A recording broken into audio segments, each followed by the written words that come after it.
Tuhan bersamamu. Inilah Injil suci menurut Matius. Ada seorang datang kepada Yesus dan berkata, "Guru, perbuatan baik apakah yang harus kuperbuat untuk memperoleh hidup yang kekal?" Jawab Yesus, "Apakah sebabnya engkau bertanya kepadaku tentang apa yang baik? Hanya satu yang baik. Tetapi jikalau engkau ingin masuk ke dalam hidup, turutilah segala perintah Allah." Kata orang itu kepadanya, "Perintah yang mana?"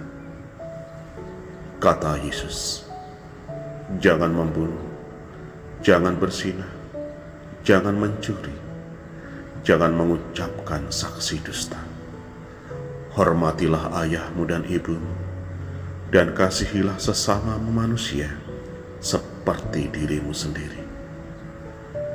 Kata orang muda itu kepadanya, "Semuanya itu telah kuturuti. Apalagi yang masih kurang?" Kata Yesus kepadanya, "Jikalau engkau hendak sempurna, pergilah, jualah segala milikmu, dan berikanlah itu kepada orang-orang miskin. Maka engkau akan beroleh harta di surga. Kemudian datanglah kemari dan ikutlah aku." Ketika orang muda itu mendengar perkataan itu, pergilah ia dengan sedih, sebab banyak hartanya. Demikianlah sabda Tuhan. Saudari dan saudara, selamat pagi berkah dalam.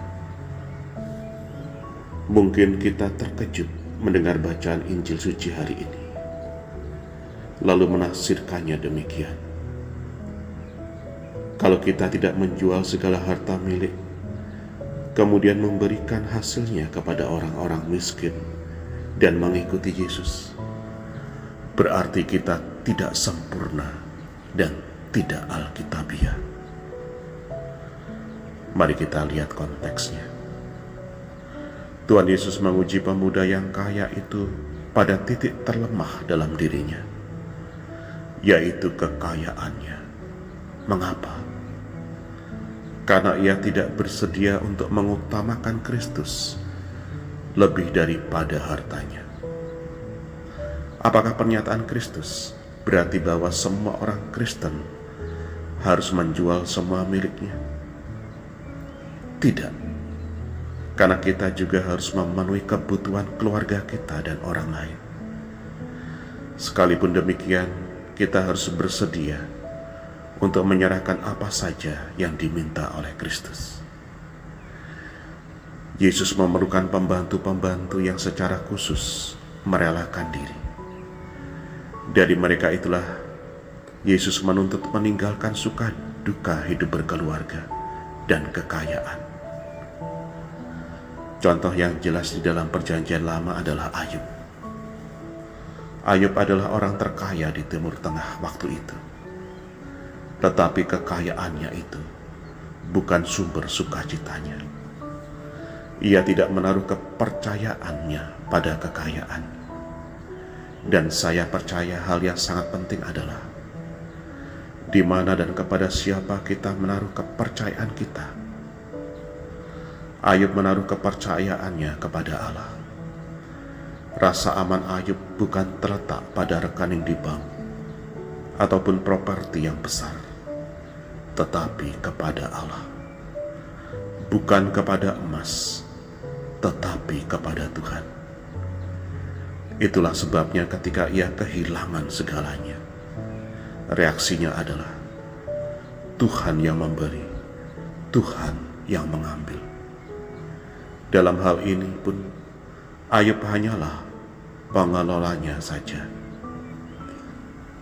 Dalam Kisah Para Rasul dikatakan, tak seorang pun dari orang-orang Kristen perdana merasa bahwa apa yang mereka miliki adalah kepunyaan mereka sendiri, sehingga mereka pun mampu untuk memberi dan berbagi, serta menghapuskan kemiskinan di antara mereka. Mereka tidak ingin membiarkan seorang saudara menderita, sementara yang lain berkelimpahan. Bagaimana dengan sikap kita sendiri terhadap harta kita? Kita harus mengadopsi sikap hati yang menganggap bahwa segala sesuatu berasal dari Allah, dan kita hanya membagikan apa yang merupakan miliknya. Kebahagiaan bukan bergantung pada seberapa banyak harta kita, tetapi pada seberapa dekat kita dengan Tuhan. Jika kita mempercayakan diri kita pada kekayaan, kita akan jatuh. Tetapi jika kita bersuka di dalam firman Tuhan, kita akan berbahagia. Selamat berefleksi, Tuhan memberkati.